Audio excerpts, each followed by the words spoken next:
할렐루야. 네, 반갑습니다. 오늘도 너무나도 귀한 복된 시간 하나님께서 허락해 주셨고, 우리 사랑하는 성도님들과 함께 또 하나님께 예배로 영광을 돌려드릴 수 있어서 얼마나 감사한지 모르겠습니다. 오늘 함께 예배에 참석하신 모든 성도님들, 주님의 은혜 가운데에서 하늘의 신령한 복을 누리는 복된 시간이 되기를 소원합니다. 오늘 우리가 본문의 말씀을 우리가 함께 창세기의 말씀을 읽었는데요. 창세기 2장의 말씀과 1장의 말씀을 우리가 두 부분을 함께 우리가 읽었습니다. 오늘 본문의 말씀을 중심으로 해서 세상을 아름답게 경작하라 라는 제목으로 말씀을 잠시 살펴보면서 하나님의 은혜를 나누고자 합니다. 사랑하는 우리 성도 여러분, 지금 현재 우리가 살아가고 있는 이 세상의 소식들을 한 번씩 들어보며 참으로 많이 마음이 무거울 때가 많은 것 같습니다. 반가운 소식보다는 안타까운 소식들이 더 우리에게 많이 들려오고 있기 때문입니다.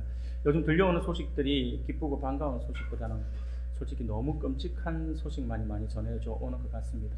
세상의 소식인 뉴스를 볼 때마다 화가 나거나 두려움이 엄습해 올 때도 많은 것 같아서 요즘엔 뉴스를 막 보기가 좀 많이 부담이 되는 것 같다라는 생각도 들어집니다. 얼마 전에도 우리 전국을 경악해 했던 하나의 사건이 발생했었죠. 광주 광산구의 한 동네에서 20대의 청년이 인근의 17세 여고생을 흉기로 찔러서 살해하고, 그래 비명소리를 듣고 돕기 위해서 달려왔던 17세 남학생, 남자 고등학생에게도 흉기를 휘둘러서 다치게 한 사건입니다. 이 범행은요, 이 범인은 범행 후 11시간 만에 긴급 체포가 되었고요. 그래서 붙잡고 나서 물었습니다. 범행의 동기를 묻는 말에 너무나도 어이없는 대답을 했었죠. 뭐라고 이야기했냐면, 사는 게 재미없어서 자살을 결심했고, 자살하기 위해 주변을 배회하다가 우연히 마주친 여고생을 보고 충동적으로 살해를 저질렀다 라고 하는 것입니다. 굉장히 충격적입니다. 굉장히 충격적이에요. 자기가 자살하겠다라고 하는 마음을 먹은 것도 놀라운 것이지만, 근데 그렇게 하려고 하면 조용히 사라지든지 이렇게 하면 남에게 피해는 주지 않아야 되는데, 그저 보이는 사람 한 사람, 그냥 그 여고생, 17살 된 이 여고생이 무슨 죄가 있습니까? 그냥 묻지마 살인이잖아요.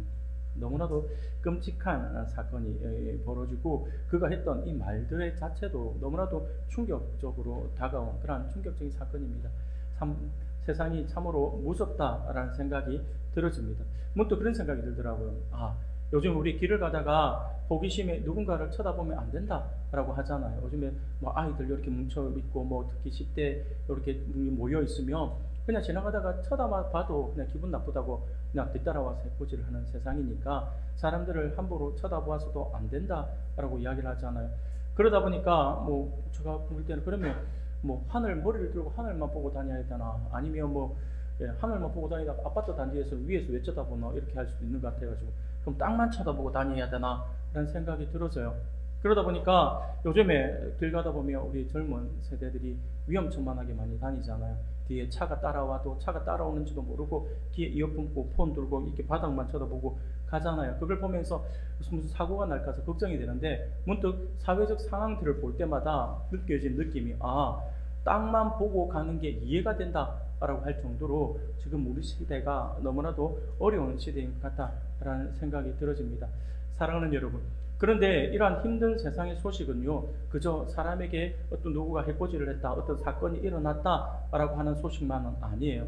또 가만히 들어보면요, 현재 전 세계를 긴장의 도가니로 몰아가고 있는 전쟁의 소식은요, 끝났다라고 하는 소식이 들려오지 않습니다. 우리는 오늘이나 내일이나 곧 끝나겠지라고 하는 희망을 가지고 있지만, 여전히 끝나는 소식은 일어나지 않고 더 격해지고 있다라고 하는 소식이 들려옵니다. 또한 급격한 기후변화로 많은 사람들이 고통과 피해를 겪고 있다라고 하는 소식 또한 끊임없이 우리의 귀에 들려옵니다.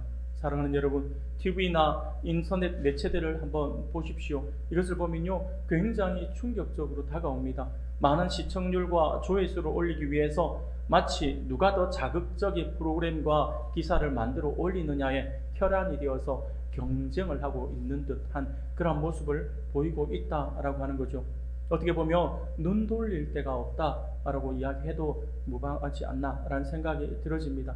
사랑하는 여러분, 그런데 너무나도 지금 우리 시대가 자극적인 것에 더 자극적인 것에 많이 노출되어 있다 보니까 이러다 보니까 이제는요 어느 정도냐니까 작은 죄라고 하며 그 죄는요 내가 생각할 때 이것은 좀 작은 죄다라고 생각이 들어지면 그 죄는요 죄로 여기지지 않는다라고 하는 거예요. 작은 것 정도는 이야기하면 뭐 그것까지 뭐라노 이렇게 하면서 아주 죄에 대해서 아주 뭐 민감성이 떨어졌어요. 그러다 보니까 지금 이제 우리가 살아가고 있는 우리 시대의 사람들은요 온통 죄에 대한 불감증에 빠져 있는 것은 아닌가라는 생각이 듭니다. 죄도 사건도 일어나잖아요. 그러면 더 자극적인 사건에만 귀를 기울이고 웬만한 사건은 그런갑다 뭐 이렇게 그냥 편하게 치부해버리는 경우들이 많이 있다라고 하는 거죠. 이게 굉장히 무서운 부분이라고 할 수가 있습니다. 그리고 여러분 오늘날 이런 부분들을 우리가 한번 살펴보면 지금 우리 시대가 그런 것들이 만연되어 있잖아요. 근데 오늘날 지자체에서 수많은 콘텐츠들을 많이 만들어내어서 자기의 지역을 알리고자 하는 그 의도로 많은 것을 알려내지만 그렇습니다. 그 많은 것을 이렇게 개발해내지만 그것이 그 지역에 원래 있는 뭐 특산품이나 이런 것들을 소개하기 위해서 이렇게 만들어지는 것이라고 한다면 뭐 그렇게 지역 발전을 위해서 이렇게 되는 것 같은데 그런데 특별한 어떤 특산품이라든지 이런 것이 없는 지역에도 많은 축제들을 만들어내죠. 그러다 보니까 그 축제가 대부분 다 사람들에게 자극적인 것을 많이 하려고 합니다. 얼마 전에 보니까 김천에서 김밥 천국을 줄여서 김밥 축제를 열었는데 수많은 사람들이 몰려가지고 막 난리가 났다라고. 김밥 축제 이런 거는 제가 볼 때 건전한 것 같아요. 그런데 이것만 있는 것이 아니라 뭐 어떤 구미의 뭐 라면 축제 이것도 뭐 제가 볼 때 그런데 라면 축제가 있고 맥주 축제도 있어요. 그냥 교육인 것들은 막 엄청나죠. 그리고 맥주 축제, 치맥 축제 이게 우리나라에서는 그나마 이렇게 들리지 해외로 나가보면요 별의별 희한한 뭐 이런 축제들을 많이 열어서 사람들로 하여금 굉장히 이게 어렵게 우리가 볼 때 좀 어렵게 인상을 찌푸리게 하는 그것들을 마치 문화라고 하는 이름의 옷을 입혀서 놀고 즐기는 삶이 곧 문화를 즐기는 문화인이다 라고 이렇게 조장을 하고 있는 듯 하다라고 하는 거죠. 그런데 문제는 뭐냐면 이렇게 지자체에서 여러 가지 축제들을 만들어서 이런 노는 문화, 노는 것을 만들어내고 그래서 즐기는 것을 방탕하게 사는 것을 문화라고 하는 옷을 입혀가지고 이렇게 많은 것을 소개하려고 그렇게 사람들이 많이 끌어모으려고 하는 거기에 뭐 이렇게 많은 부분에 투자가 되고 있는데 그런데 문제는 뭐냐니까 그런 모습을 기회로 삼아서 수많은 이단이나 동성애 등과 같이 세상을 좀먹는 이들이 성소수자 또는 소외자들이라고 하는 약자 코스프레를 사용하면서 사람들의 감정과 동정심을 이끌어내고 있다라고 하는 것이죠. 또는 그들이 축제라고 하는 이름에 편승해서 문화라고 하는 옷을 입혀가지고 많은 사람들을 미혹하고 있다라고 하는 거죠. 그저 문화다라고 생각하게끔 만드는 거예요. 그저 축제라고 생각하게 만드는 거죠. 그런데 언연중에 그곳에 참석해 있으며 나도 모르게 거기에 스며들고 있다라고 하는 거죠. 어쩜 한 몇 년, 한 10년 정도는 더 된 것 같네요. 더 된 것 같은데 해운대에서 동성애자들의 축제인 퀴어 축제라고 하는 것이 한번 열렸는데 각 교회들마다 난리가 났어요. 왜 난리가 났냐면 청소년들 관리한다고 주일에 예배 드리지 않고 예배 빠진 아이들 혹시 거기에 가지는 않았는가 굉장히 교회들마다 많이 긴장했던 기억이 납니다. 근데 왜 그렇게 긴장할 수밖에 없었냐니까 청소년들이나 청년들 가운데에서 그냥 사리분별이 안 되는 아이들이 그냥 자기네들 좋은 의도에서 도대체 퀴어 축제가 뭘까? 걔네들은 어떻게 할까? 그냥 페스티벌 한다고 하는데 그게 어떻게 할까? 이런 호기심에 참석하는 사람들이 많이 있었다라고 하는 거죠. 그게 그들의 목적이에요. 호기심으로 참석하게 해서 우리는 정당하다, 우리는 아무렇지도 않다, 우리는 뭐 그냥 너희들이 왜 우리를 색안경을 끼고 보느냐라고 접근하게 생각이 들게 만든다라고 하는 이게 이 아주 사악한 영이 항상 사람을 잠식할 때는요 이렇게 접근해요. 처음부터 과격한 모습으로 나타나는 것이 아니라 광명의 천사의 모습으로 다가와서 나도 모르는 사이에 거기에 스며들게 만든다라고 하는 거죠. 이게 사단이나 이단이나 이 사탄의 악한 영이 조작하고 움직이는 그런 방법이다라고 하는 거죠. 그런데 문제는 뭐냐면 우리를 더 안타깝게 하고 힘들게 하는 것은 뭐냐면요, 수많은 크리스찬들 또한 그러한 어느 세상 속에서 세상이란 원래 이런 곳이다 라고 하면서 그것을 보면서 체념하거나 아니면 그 모든 것을 시대적 상황으로 몰고 가면서 현대적 문화로 포장해서 거기에 휩쓸려 동참하기도 한다라고 하는 거죠. 어떤 사람들은요, 우리가 크리스찬이라고 하면서 예수 믿는다 하면서 오히려 그들을 변호하는 사람들도 있는 것을 보게 됩니다. 참으로 안타깝다라는 생각이 들어집니다. 잘못된 문화, 잘못된 그 나의 의도가 누군가에게는 악하게 들어갈 수가 있다라고 하는 사실들을 우리가 항상 기억해야 합니다. 사랑하는 여러분, 그러나 하나님의 말씀은요, 말씀 성경은요, 우리에게 분명한 말씀을 합니다. 하나님의 말씀 성경은 하나님이 처음 창조하신 세상은 이런 모습이 아니었다라고 하는 거죠. 타락한 문화의 모습이 아니에요. 그리고 하나님께서 하시는 말씀은 항상 보면 하나님의 형상대로 지어진 우리에게 하나님이 주신 사명이 있다라고 그렇게 말씀을 하고 있다라고 하는 거죠. 타락한 문화이지만 오늘 하나님께서 우리를 부르셔서 우리로 하여금 그 문화 속에서 어떻게 해야 될 것인가에 대해서 성경은 항상 우리에게 말씀해 주고 있습니다.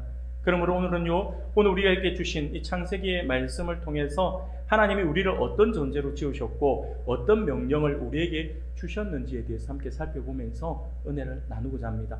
사랑하는 성도 여러분, 우리가 잘 알고 있는 것처럼 하나님은 천지를 창조하셨습니다. 천지를 창조하시는데 6일 동안 아름답고 질서 있고 풍요로운 세상을 창조하셨어요. 그리고 마지막으로 사람을 창조하시면서 이렇게 말씀을 하셨어요. 우리가 우리의 형상을 따라 우리의 모양대로 사람을 만들자. 그리고 그가 바다의 고기와 공중의 새와 땅 위에 사는 온갖 들짐승과 땅 위를 기어다니는 모든 생물을 다스리게 하자라고 하는 말씀을 하시면서 사람을 창조해 주셨어요. 이 말씀대로 하나님은요, 자신의 형상을 따라 사람을 창조해 주셨다라고 하는 사실을 우리가 잘 알고 있죠. 하나님의 형상인 사람은요, 그러므로 인격적인 존재입니다. 하나님의 형상이니까요. 인격적인 존재입니다. 그리고 이 인격적인 존재다라고 하는 것은요, 하나님과 대화를 할 수 있는 존재다라는 말과 같은 거예요. 그래서 하나님의 형상인 사람은요, 인격적인 존재이며 하나님과 대화를 할 수 있는 존재이며 언약을 맺을 수 있는 존재이고 하나님을 즐거워하고 그분의 뜻에 자발적으로 순종할 수 있는 특별한 존재로 지음을 받았다라고 하는 거예요. 그게 바로 우리 사람들이다라고 하는 겁니다. 또한 하나님은요, 사람들에게 그냥 그렇게만 만들어주신 것이 아니라 복을 주셨어요. 우리가 오늘 본문 말씀 한번 읽어볼까요? 창세기 1장 28절입니다. 다시 한번 더 읽겠습니다. 시작. 하나님이 그들에게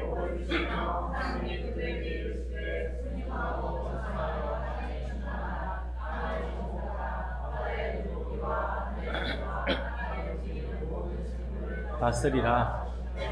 아멘.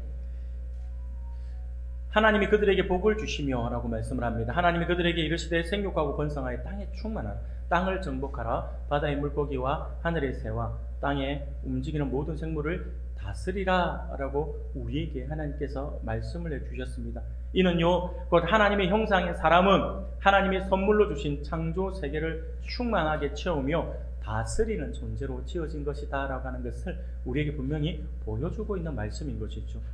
이에 처음 사람인 아담과 하와는요, 하나님께서 주신 이 말씀대로 정말 열심히 살았습니다. 아담과 하와는요, 하나님이 맡기신 세상을 잘 보살피면서 잘 돌보았다라고 하는 겁니다. 하나님의 명령대로 생육하고 번성하여서 그들은 땅에 충만해집니다. 땅과 바다와 하늘에 있는 생물들을 하나님을 대신해서 다스렸습니다. 사람이 세상을 돌볼 수 있는 것은 하나님이 사람에게 세상을 맡기시고 세상을 돌볼 수 있는 능력을 주셨기 때문이다라고 할 수가 있겠죠. 하지만 그리고 우리가 오늘 읽지는 않았지만 창세기 2장 19절부터 20절 상반절 말씀을 보면 또 이렇게 말씀을 합니다. 이것 또한 우리 같이 한번 읽어볼까요? 같이 읽겠습니다. 시작.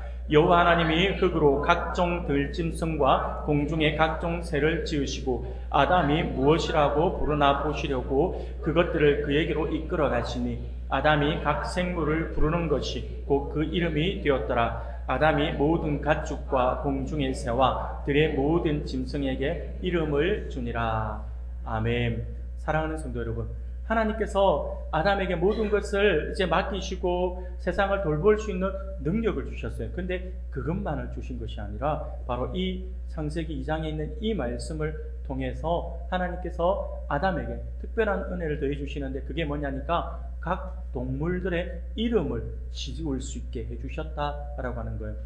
하나님께서 동물들의 이름을 지어서 아담에게 들려주신 것이 아니에요. 하나님께서 아담에게 저 보이지 목이 긴 거 저거 기린이라고 네가 말해줘 라고 이야기하고, 저기 나무꾼 보니까 뚱뚱하면서 코가 길게 나와 있는 저거 네가 코끼리라고 이야기해줘, 내가 이름을 하나씩 다 지어줄 테니까 너는 잘 기억했다가 그 동물들에게 이렇게 전달하고 네가 그렇게 부를 때 그렇게 불러라고 말씀하신 것이 아니에요.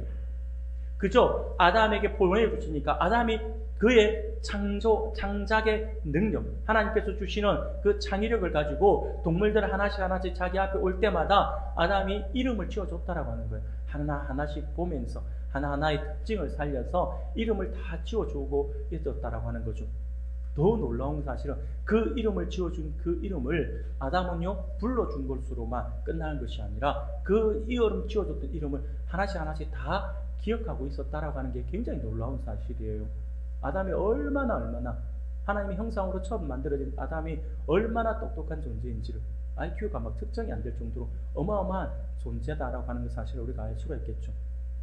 여하튼 아담은요 동물의 이름을 지어줬습니다. 사람이 동물의 이름을 지어준다라고 하는 것은 굉장한 의미를 가지고 있습니다. 사람에게 이성과 언어를 사용하는 능력이 있었다라고 하는 것을 의미하고, 그리고 그것을 이름을 만들어내는 데는 그러한 어떤 창조의 능력, 창의력이 있었다라고 하는 걸 분명히 보여주는 사실이죠. 하나님은 사람을 하나님의 형상대로 창조하시고 사람에게 생각하는 힘을 주셨습니다. 사람은 다른 동물과는 다르게 이성을 가지고 생각하며 행동할 수 있는 존재로 하나님께서 만들어 주셨다라고 하는 거죠. 그래서 그 사람을 우리는 아주 특별한 존재다라고 이렇게 이야기를 할 수가 있는 것이죠. 또 아담이 동물의 이름을 지었다라고 하는 것은요, 사람이 피조물의 대표라고 하는 의미도 포함됩니다. 고대 사회에서 이름을 지어준다라고 하는 것은요 단순한 의미가 아니에요. 그냥 이름 하나 생겼다의 의미가 아니라 누군가에게 이름을 지어줬다라고 한다는 말은 다른 말로 하면 지배권과 주권을 나타내는 것입니다. 아래 사람이 윗 사람에게 이름을 지어주진 않아요. 대부분 이름을 위에서 아래로 주는데 그냥 이름을 지어주는 것이 아니라 그 당시로는 이름을 하사한다라고 하는 표현을 하잖아요. 복으로 내려준다. 마치 큰 상을 주듯이 이름을 준다. 막 이런 거잖아요. 옛날에 우리나라에도 이런 게 있었어요. 조선시대나 고려시대에 아주 큰 공을 세운 사람에게 왕씨의 성을 붙여준다든지 조선의 이씨의 성을 준다든지 하는 것은요 굉장한 의미로 다가옵니다. 그렇기 때문에 그건 큰 상급으로 여겨지는 거죠. 그래서 이름을 지어준다라고 하는 것은 지배와 주권을 나타내는 것입니다. 사람이 동물을 다스리고 돌본다라고 하는 권세가 있다라고 하는 것을 의미하는 거죠. 내가 너에게 있어서 주권, 내가 너를 다스리는 자야. 너는 나의 다스림을 받아야 돼. 그 의미를 가지고 있는 것입니다. 사람은 피조물의 대표가 되어서 하나님이 창조하신 세상을 다스리고 관리할 권위를 받은 것이죠. 이렇게 하나님은 사람에게 하나님이 창조하신 세상을 맡기시고 사람을 통해서 세상을 돌보시길 원하셨어요. 그러므로 이 세상은 하나님이 창조하신 질서를 따라 하나님을 섬길 때에 가장 풍요로운 모습으로 나타나게 되어 있다고 하는 거죠. 쉽게 말하면 오늘 우리 시대를 보면서 우리가 한탄하고, 오늘 우리 시대를 보면서 자연이 파괴되고 아니면 시대적 문화가 너무나도 타락했다라고 한다면 이것을 보고 한탄하고 그저 주저앉아 있을 것이 아니라 하나님의 사람으로서, 하나님의 사람인 우리가, 하나님의 특별한 존재로 만들어진 우리가 그 문화 속에서, 그 세상 속에서 하나님이 창조하신 창조 질서를 따라서 하나님을 바르게 섬기며 나갈 때에 세상은 처음 창조된 목적을 회복하게 되어 있다라고 하는 거예요. 그게 바로 청지기로서 우리의 역할입니다. 여러분 이거 잘 기억하셔야 돼요. 청지기의 역할이 어느 정도로 중요하지 않으니까 청지기가 타락하면요 청지기가 같이 거느리고 있는 모든 것이 함께 타락하게 되어 있습니다. 청지기가 바로 서잖아요. 그 모든 것이 다시 회복되게 되어 있어요. 그걸 가장 대표적으로 보여주고 있는 것이 바로 아담과 하와의 범죄 사건이에요. 아담과 하와가 범죄하고 난 뒤 하나님께서 그들을 벌을 주시잖아요. 벌을 주실 때 여러분들 아시죠? 벌을 주실 누구에게 벌을 줍니까? 아담에게 벌을 주잖아요. 그리고 또 하와에게 벌을 줘요. 또 누구에게 벌을 주죠? 뱀에게 벌을 줘요. 그리고 또 하나가 더 있어요. 뭐에게 벌을 주죠? 땅에게 벌을 줘요. 땅이 뭐 했을까요? 땅이 뭐 했는데 땅이 저주를 받아요? 그렇잖아요. 아담은 하나님 먹지 마라 한 거 먹었어요. 하와는 그거 갖다 줬어요. 먹으라고 꼬드겼어요. 뱀은 처음부터 이거 먹어도 아무 상관없다라고 이야기를 하면서 사람을 꼬드겼어요. 세 명이라 하기는 그렇네요. 이 두 사람과 하나의 동물이 합작해서 하나님께서만 하지 말라고 한 거 했어요. 땅은 뭐 했냐고, 땅은 뭐 했는데 땅이 저주를 받냐고요. 바로 청지기의 사명, 청지기의 역할이 이만큼 중요하다라고 하는, 사람이 타락하잖아요. 땅이 함께 저주를 받게 되어 있습니다. 그러나 반대로 생각해보면 우리가 하나님의 형상을 회복해요. 그러면 자연은 어떻게 될까요? 당연히 회복되는 거예요. 여러분들 가만히 생각해보면 지금 과거로부터 지금까지 우리 세계가, 전 세계가 산업화라고 하는 것을 겪으면서 얼마나 많은 지구가 몸살을 겪었습니까? 그런데 지금 가만히 생각해보면요, 자연이 파괴되는 것은요, 자연 스스로가 죄를 지어서 그런 게 아니에요. 사람이 타락하면서부터 욕심이라고 하는 것이 난무해서 욕심으로 더 많은 개발을 하고 더 많은 것을 막 만들어내고 더 많은 것을 차지하려고 노력하고 애쓰고 그 욕심을 계속해서 부풀려 나갈 때에 땅은 점차 타락하고 변질되었다라고 하는 것이죠. 그게 바로 중요한 부분입니다. 그래서 여러분, 이게 바로 그거예요. 우리가 하나님의 창조하신 질서에 따라 우리가 사람이 그것을 섬길 때, 하나님을 섬길 때에 가장 풍요로운 모습을 가지게 된다라고 하는 겁니다. 그렇게 세상을 돌보고 다스리는 우리는요, 하나님의 질서와 하나님의 방식대로 세상을 돌보고 다스려야 한다라고 하는 것이죠. 하나님의 청지기로서 이 세상을 돌보아야 한다라고 하는 것입니다. 사랑하는 여러분, 그렇습니다. 하나님의 말씀인 성경은요, 모든 사람이 하나님의 형상으로 지어졌고 하나님의 대리 통치자로서 왕적 지위와 사명을 받았다라고 분명히 말씀해주고 있습니다. 중요한 것은 사람이 창조 세계를 다스리도록 임명하신 분은 하나님이시다라고, 인간 스스로가 가질 수 있는 것은 아니라 하나님께서 우리에게 만들어주시고 부유해 주신 은혜다라고 하는 거예요. 따라서 사람은 마음대로 세상을 다스리거나 착취하고 무자비하게 정복할 권리를 받은 것이 아닙니다. 진정한 왕이신 하나님의 뜻과 질서에 따라서 창조 세계를 관리하고 돌보며 발전시키는 책임과 의무를 우리가 가지고 있다고 하는 것이죠. 그래서 오늘 본문 2장 16절 17절에서 이렇게 말씀을 하시는 거예요. 우리 같이 한번 읽어볼까요? 같이 읽겠습니다. 2장 16절 17절입니다. 같이 읽겠습니다. 시작. 여호와 하나님이 각종 나무의 열매는 내가 임의로 먹되 선악을 알게 하는 나무의 열매는 먹지 말라. 내가 먹는 날에는 반드시 죽으리라. 아멘. 사랑하는 여러분, 이게 무슨 말이냐면 진정한 왕이신 하나님의 뜻과 질서에 따라서 창조 세계를 관리하고 우리가 돌봐야 하는데, 그 말은 무엇이냐면 내가 할 수 있다고 해서 내가 임의로 모든 것을 다 할 수 있는 것이 아니라 하나님의 뜻 안에서 하나님이 원하시는 대로 그것을 행해야 된다라고 하는 거예요. 그것을 보여주고 있는 것이 바로 창세기 2장 16절 17절 말씀이에요. 하나님은 우리에게 분명히 자유를 주셨지만 그 자유 안에서 한계와 제한을 함께 주셨다라고 하는 거예요. 내가 할 수는 있는데 모든 것을 다 할 수 있는 것이 아니라 이 테두리 안에서 네가 자유를 가져야 된다라고, 이 테두리 밖으로 넘어가면 안 된다라고 하는 건 하나님의 법이에요. 이 테두리가 바로 뭐냐니까 바로 선악을 알게 하는 나무의 열매인 거죠. 모든 것은 다 할 수 있지만 딱 하나, 선악을 알게 하는 나무의 열매만큼 먹지 말라. 이건 하나님께서 정해둔, 하나님이 만들어 놓은 법이요 규칙이요 질서입니다. 이것을 범하게 되면 하나님 앞에 이 무서운 형벌을 받게 되는 것이죠. 그러나 이것을 범하지 않은 상태에서는 얼마든지 다른 부분에 있어서는 자유를 누릴 수가 있었다라고 하는 거죠. 자유 안에서 하나님이 주신 한계를 따르는 것은 어떻게 보면 이 자체가 하나님을 하나님으로 인정하는 모습이다라고 할 수 있는 거예요.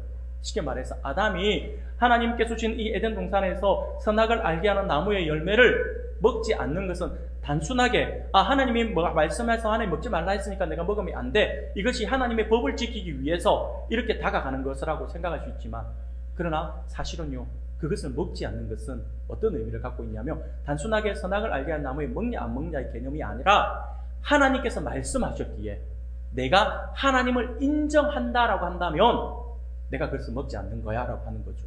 하나님이 기뻐하지 않는다라고 한다면 내가 그거 하지 않겠다라고 하는, 그게 단순하게 내가 하지 않겠다가 아니라 하나님을 나의 주인으로, 하나님을 하나님으로 인정하는 삶이 되는 거예요. 그래서 우리가 지난주에 함께 말씀을 나누는 것도 바로 그 내용이에요. 모든 것이 가나 모든 것이 유익한 것은 아니다라고 하는 거예요. 내가 자유를 가지고 마음껏 할 수 있어요. 그러나 그 자유를 가지고 내가 하나님이 기뻐하지 않는다라고 한다면 그 못해요가 아니라 안 합니다. 왜? 하나님께서 기뻐하지 않으니까요. 하나님께 영광이 되지 않으니까요. 이것은요, 단순하게 내가 그거 안 한다의 개념이 아니라 나와 함께 하시는 하나님, 나의 주인 되시는 하나님, 나의 주권을 가지고 계신 그 하나님을 내가 인정하겠다라고 하는 거예요. 이게 하나님의 백성들의 놀라운 모습이에요. 이게 굉장히 중요합니다. 매일의 삶 속에서 여러분들 자유를 누릴 수 있어요. 마음껏 할 수 있어요. 그러나 내가 그거 할 수 있음에도 불구하고 하나님이 기뻐하지 않는다라고 한다면 난 그거 하지 않을 거야. 왜? 나는 하나님의 백성이니까. 하나님이 기뻐하지 않는 거니까. 그게 바로 하나님을 하나님으로 인정하는 모습이다라고 하는 것을 우리가 분명히 기억해야 합니다. 사랑하는 여러분, 우리가 세상을 돌볼 때도 이러한 청지기 자세가 필요합니다. 이 세상의 주인은 내가 아니라 세상을 창조하신 하나님이다라고 하는 사실을 반드시 기억해야 합니다. 무작정 자유롭게 세상을 대하지 않고 어떻게 하면 하나님이 맡기신 세상을 하나님의 뜻대로 돌보고 발전시킬 수 있을지를 항상 우리는 생각해야 합니다. 또한 하나님은 사람에게 생육하고 번성하라라고 말씀을 주셨어요. 따라서 하나님의 대리 통치자인 사람은요, 자신들을 통해 이루어지는 하나님의 통치가 온 땅에 충만하게 해야 합니다. 생육하고 번성하라라고 할 때 이것을 자꾸 우리가 생물학적으로만 생각을 해서는 안 됩니다. 생육하고 번성하라 했으니까 우리가 더 많이 결혼을 하고 더 많이 자녀를 낳아서 더 확산되어, 이거 맞아요. 이거 맞아요. 근데 이것만을 의미하는 것이 아니라 생육하고 번성하라의 의미에는 뭐가 함께 포함되어 있냐면, 우리가 세상 속에서 세상의 그 문화를 우리가 그리스도인의 문화로, 하나님께서 기뻐하시는 문화로 번성하면서 우리가 퍼져나가면서 그곳에서 변화시켜 나가야 될 책임이 있다라고 하는 게 함께 포함되는 거예요. 생육하고 번성하라고 하는 것은 우리가 교회 안에서 머물러서 하나님의 은혜를 받는 존재가 아니라 하나님의 은혜를 받았으며 그 은혜를 가지고 세상 속에 들어가서 하나님의 문화, 하나님의 사랑, 하나님의 은혜를 퍼뜨려야 된다라고 하는 거죠. 에덴이 아닌 곳에서 에덴을 만드는 그 사명, 그것이 우리에게 있는 거예요. 이게 바로 생육하고 번성하라라고 하는 말씀의 의미 안에 포함되어 있는 것입니다. 그리고 또 한 가지 더 우리가 주목해야 할 것이 있습니다. 그게 뭐냐면, 하나님께서 사람을 남자와 여자로 창조해 주셨다라고 하는 거예요. 우리가 같이 한번 읽어볼까요? 창세기 2장 18절입니다. 같이 읽겠습니다. 시작. 여호와 하나님이 이르시되 사람이 혼자 사는 것이 좋지 아니하니 내가 그를 위하여 돋는 배필을 지으리라 하시니라. 아멘. 사랑하는 여러분, 우리는 항상 이 말씀 딱 생각하면 항상 결혼 예식을 떠올립니다. 결혼 예식을 떠올려서 이렇게 아내에게 조언을 할 때 뭐 이렇게 이야기를 해요. 돕는 배필, 이런 이야기 하잖아요. 근데 사실은 이게 결혼에 있어서 아내에게 여자에게 남자, 남자에게 여자 뭐 이렇게 이야기를 하는 의미로만 주어지면 이게 틀렸다가 아니라 그 의미로만 주어진 것은 아닙니다. 하나님은요 한 분이시잖아요. 그러나 우리 하나님은 한 분이시지만 삼위로 계십니다. 삼위일체 하나님이시라고 하잖아요. 공동체적 존재이십니다. 이와 같이 하나님의 형상인 사람도 남자와 여자, 즉 각각의 존재이면서도 한 몸을 이루어서 서로 사랑하며 한 뜻을 품고 살아가는 공동체적 존재로 하나님께서 창조해 주셨다라고 하는 겁니다. 그러므로 하나님의 형상대로 창조된 사람은 하나님을 경외하고 그분의 뜻을 바라보면서 다른 사람들과 한 몸을 이루어 서로 사랑하고 섬기는 배필로 살아가야 한다라고 하는 거죠. 공동체를 이루어야 된다라고 하는 걸 말씀하고 있는 거예요. 그리고 공동체 안에 서로 돕고 서로 섬기는 존재가 되어야 된다라고 하는 것을 함께 주시는 말씀이에요. 하나님의 대리 통치자로서 모든 창조 세계를 하나님의 창조 원리와 말씀에 따라 다스리고 돌봐야 될 책임을 우리에게 주셨다라고 하는 사실을 우리가 결코 잊어서는 안 됩니다. 사랑하는 여러분, 하나님이 사람을 어떻게 창조하셨고 무엇을 명령하셨는지를 우리가 한번 살펴보잖아요. 그것을 살펴보면 이게 어떤 의미를 갖고 있는지를 우리가 알 수가 있어요. 하나님이 사람을 어떻게 창조하셨고 무엇을 명령하셨는지를 살펴보면 우리가 하나님 나라의 백성으로서 이 땅에서 감당해야 될 사명은 다름이 아니라 세상을 경작하고 지키고 문화를 세워가는 일이다라고 하는 걸 알 수가 있다라고 하는 거죠. 창세기 2장 15절 말씀을 보니까 이렇게 말씀을 하죠. 우리 같이 한번 읽겠습니다. 시작. 여호와 하나님이 그 사람을 이끌어 에덴 동산에 두어 그것을 경작하며 지키게 하시고. 아멘. 사랑하는 여러분, 하나님께서 사람을 에덴 동산에 두시면서 그저 마냥 놀아라고만 두신 것이 아니에요. 그곳에서 경작하게 했다라고 하는 거예요. 그리고 지키게 했다라고 하는 거죠. 이 말씀에 우리가 주목해야 합니다. 여러분, 여기서 경작하다라고 하는 것은요, 단순히 땅을 갈아서 농사를 짓는 것만 이야기하는 거 아니에요. 농사 지어라고 한 거 아니에요. 그게 아니라 그것만을 의미하는 것이 아니라 무언가를 일구어내야 된다라고 하는 말과 같은 거죠. 우리는 하나님이 맡기신 세상을 일구어서 발전시켜야 될 책임이 있다라고 하는 것입니다. 그래서 하나님께서 오늘 우리로 하여금 우리가 하나님의 백성으로 하나님께서 우리를 구원해 주셨어요. 그러나 하나님께서 지금 바로 여러분들 딱 구원해 주셔가지고 여러분들이 예수님을 고백함과 동시에 천국으로 바로 다 인도하지 않고 이 땅에 남겨두셨어요. 이 땅에 남겨두셨다라고 하는 게 어떤 의미냐니까 마치 에덴에 하나님께서 아담을 두시고 그것을 경작하고 지키겠다라고 하는 말씀처럼 이 땅에 우리를 두시면서 우리로 하여금 이 세상 문화, 타락한 세상의 문화를 우리가 경작하고 우리가 그것을 지켜 나가야 될 책임을 하나님께서 주셨다라고 하는 거예요. 그래서 우리 이 땅에서 살아갈 때에 우리 그리스도인의 사명은 바로 이 문화 명령이 이 땅에서 번성하고 충만하는 것, 그리고 그리스도의 문화를 확산시켜서 이 땅의 악한 문화를 무너뜨리고 하나님의 문화로 경작해 나가야 된다라고 하는 것, 그게 우리의 사명이다라고 하는 걸 우리에게 보여주고 있는 거죠. 사랑하는 여러분, 문화라고 하는 것은요, 삶과 생활의 방식으로 인한 결과라고 할 수가 있습니다. 우리가 흔히 생각하는 음악, 미술, 영화, 패션, 이거 모든 것들 다 좁은 의미에서의 문화예요. 그러나 넓은 의미로 우리가 확산으로 좀 이 범위를 넓혀보면요, 그 문화는요, 우리가 살아가는 방식, 그 모든 자체가 문화다라고 할 수가 있습니다. 따라서 하나님 나라 백성에게 문화에 참여하고 문화를 만들어갈 사명이 있다라고 하는 것은요, 이 세상이 하나님과 올바른 관계를 맺고 하나님의 창조 질서와 그분의 말씀에 따라 살아가도록 방향을 제시하고 도울 책임이 있다라고 하는 의미입니다.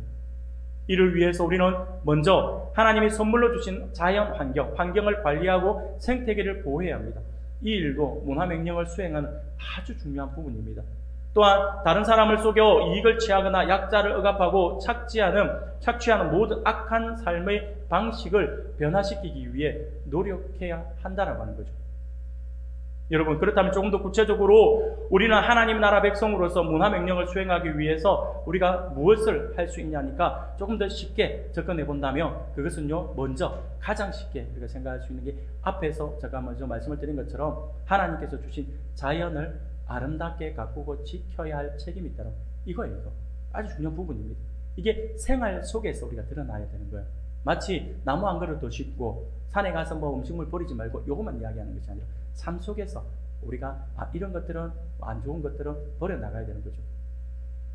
그게 바로 이게 창세기 2장 15절에서 여호와 하나님이 그 사람을 이끌어 에덴 동산에 두고 그것을 경작하며 지키게 하라라고 하는 말씀인 거죠. 하나님께서 동방의 에덴 동산을 만드시고 에덴의 동산을 만드시고 사람을 그곳에 두시고 그것을 다스리고 지키게 하셨다라고 하는 것의 의미입니다. 하나님께서 사람을 자연의 지배자와 수호자로 세우셨다라고 하는 것을 우리가 기억해야 합니다. 사람은 만물의 영장으로서 하나님으로부터 자연계에 대한 통치권을 위임받은 존재입니다.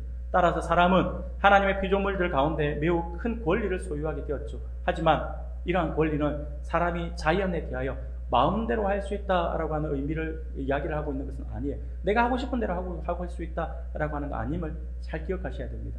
밖에 나가서 여러분들 야외에 나가서 저 뭐 예쁜 거 보고 자연을 보면서 좋은 거 보고 이거 다 좋아요. 그런데 간혹 가다가 자연 속에서 있는 예쁘다라고 해서 그냥 무조건 예쁘다, 예쁜 꽃 다 꺾고 오고, 예, 돌멩이 이쁘다 해서 돌멩이 다 주워오고, 예, 우리 집을 무슨 몽돌 해수욕장 만들 일 있습니까? 몽돌 해수욕장만 가면 막 돌멩이.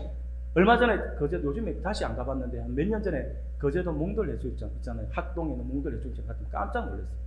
몽돌 해수욕장에 돌이 없어요. 돌이. 물론 돌이 다 쓸려 나갔기 때문이겠죠. 설마 하나씩 다 가져갔겠습니까? 근데 많은 사람들이 이 몽돌 해수욕장을 가면 예쁘고 반반한 돌이 있으면 가지고 가요. 호주머니에 넣어가지고. 그러고는 자기 집 화단에 이게 다 올려놓고 예쁘게 장식한다. 여러분, 자연은 있는 그 자리에 그대로 있을 때가 가장 예쁘다라고 하는 사실을 우리가 분명히 기억해야 할 것입니다. 여러분, 다스린다라고 할 때, 다스린다라고 하는 것은요, 어떤 대상을 지배하고 그 위에 군림하는 것으로 우리가 생각하지만, 다스린다의 진짜 의미는 그것이 아니라 어떤 대상에 대하여서 문란해지지 않도록 바로잡고 어지럽던 것을 평정해서 조화롭고 아름답게 만드는 것, 그게 바로 다스리는 것입니다. 그러한 의미에서 다스리는 행위는 권리라기보다는 봉사의 개념이 더 가깝다라고 할 수가 있을 것입니다. 이제 조금 있으면 6월 3일에 전국 지방선거가 있겠죠. 벌써부터 막 밖에서 나와가지고 막 인사한다고 난리 치는데 아직은 본격적인 선거운동 기간이 아니기 때문에 큰 소리를 내면 안 돼요. 그죠? 인사만 합니다. 인사만 하는데 아직 번호표도 받지 못했잖아요. 번호표도 받지 못했는데 자기가 임의로 번호표 붙여가지고 막 그러고 있잖아요. 근데 선거일이 가까워서 공식적인 선거가 되면, 선거운동 때가 되면 벌써부터 막 저는 그 생각하니까 막 온 동네가 시끄러워질 것 같아가지고 저는 길 갈 때마다 너무 시끄러운 것 같아요. 그래갖고 막 누가 누군지도 모르겠는데 막 너무 많이 떠드는 것 같아서 머리가 아파지는데, 여러분, 우리가 사실 국민이 국가의 지도자를 선출하여 세운다라고 하는 것은요, 그들로 자신들 위해 군림하라고 하는 거 아니잖아요. 나라를 위해서, 그리고 국민을 위해서 봉사함으로써 나라를 보다 아름답고 살기 좋은 나라로 만들어 달라라고 하는 의미를 갖고 있는 거잖아요. 그래서 항상 봉사자를 뽑는다라고 하는 의미인데, 그래, 선거에 나오시는 분들 처음에는 내가 발이 되겠습니다, 내가 뭐 손이 되겠습니다, 내가 뭐 봉사하겠습니다, 내 말고는 봉사할 사람은 없습니다, 그러면서 딱 뽑히고 나면 내가 언제 그랬는데 라고 웃고, 내가 그랬던가 라고 웃잖아요. 위에 있으려고 하잖아요. 다 잘못된 거잖아요. 사랑하는 여러분, 마찬가지입니다. 하나님께서 친히 창조하신 자연을 다스리는 자로 세우셨다라고 하는 것은 자연 위에 군림하도록 하기 위해 만든 것이 아니라, 허락하신 것이 아니라 자연을 보다 아름답고 좋게 가꾸어 나가는 것이죠. 물론 그것을 지켜서 훼손되지 않도록 하기 위함이다라고 하는 사실을 우리가 결코 잊어서는 안 됩니다. 그러므로 자연을 다스리는 자로 세움을 받은 우리는요, 이 자연을 아름답게 가꾸고 지켜 나가야 한다라고 하는 거죠. 이게 바로 하나님의 창조 질서를 그대로 유지하는 거예요. 사랑하는 여러분, 오늘 말씀을 통해서 우리가 단순히 우연히 태어난 존재가 아니라 하나님의 통치를 대리하는 왕같은 제사장이자 거룩한 청지기다라고 하는 사실을 확인했습니다. 그러므로 이제 우리는요, 삶의 자리에서 이 문화 명령을 지켜 행하기 위해서 다음에 세 가지를 우리가 실천했으면 좋겠습니다. 한 주간의 삶 속에서 이 세 가지를 실천하며 나가기를 원합니다. 첫 번째는 바로 작은 것부터 아끼고 돌보는 생태적 청지기로부터 시작되기를 원합니다. 생태적 청지기가 되기를 원합니다. 여기서 생태적 청지기, 잘 쓰지 않는 생소한 단어라서 이게 뭔가라고 생각할 수 있겠지만 이게 어려운 말이 아니에요. 생태적 청지기라고 하는 말은 뭐냐면 거창한 일이 아니라 내 소유를 주장하지 않고 하나님의 주인 되심을 인정하는 거예요. 그래서 하나님이 지으신 자연을 아끼고 돌보는 봉사자가 되는 것을 말합니다. 그러므로 한 주간 우리의 삶 속에서 여러분 일회용품을 줄인다든지 에너지를 절약한다든지 사소해 보이는 행동 하나하나이지만 따지고 보면 그것이 창조 세계를 보호하라라고 하나님의 명령에 순종하는 거룩한 삶의 예배가 되는 것이죠. 두 번째로 우리가 이것을 결단했으면 좋겠습니다. 내가 속한 곳의 문화를 하나님의 방식으로 새롭게 만들어갔으면 좋겠어요. 이게 우리가 해야 될 사명입니다. 우리가 직장에서, 일하는 직장에서, 머무는 가정에서, 그리고 학생들은 학교에서 만나는 관계 속에서 거칠고 폭력적인 세상의 방식이 아니라 사랑과 공의의 방식을 심어야 합니다. 정직하게 일하고 약자를 배려하고 덕을 세우는 말을 하는 것이 바로 세상을 경작하는 일이며 에덴이 아닌 곳을 에덴으로 만드는 일이다라고 하는 사실을 기억하시길 바랍니다. 그리고 세 번째는요, 함께 돕는 배필로서 서로 함께 힘을 모아 우리 교회를 세워 나가기를 소원합니다. 하나님은 우리를 홀로 두지 않으셨어요. 그러므로 나만의 이익이 아니라 우리라고 하는 공동체와 하나님의 질서를 먼저 생각하면서 서로를 바라보며 서로 돕고 존중하여 한 지체로서 함께 세상을 아름답게 다스려 감으로 말미암아 그리고 그와 함께 우리 영광교회를 더욱더 든든하고 아름답게 세워나가는 그 일에 더욱더 귀하게 쓰임받는 우리 모든 성도님들이 다 되시기를 주님의 이름으로 축원합니다. 아멘.